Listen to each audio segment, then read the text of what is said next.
আজকে ডিম তড়কা রান্না করা হয়েছিল। তো এই ডিম তড়কার রেসিপিটাই আজকে তোমাদের সাথে শেয়ার করব।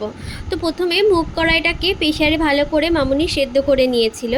তারপর একটা কড়াইয়ের মধ্যে তেল দিয়ে কুচানো পেঁয়াজ আর টমেটোগুলোকে তুলে দিয়ে ভালো করে নেড়ে চেড়ে নিয়েছিল।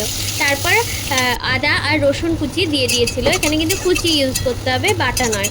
আদা রসুন কুচি দিয়ে একটু রঙটা ফেড হয়ে এলে তার মধ্যে হলুদ গুঁড়ো, জিরে গুঁড়ো, ধনে গুঁড়ো, কাশ্মীরি লাল লঙ্কার গুঁড়ো, অল্প করে নুন, চিনি আর তড়কা মশলা দিয়ে ভালো করে নেড়ে চেড়ে দিতে হবে। আর হ্যাঁ, কাঁচা লঙ্কাও কিন্তু দিয়েছিল। আর অন্যদিকে তেল দিয়ে দুটো ডিম ভালো করে ভুজিয়া মতো করে নিতে হবে।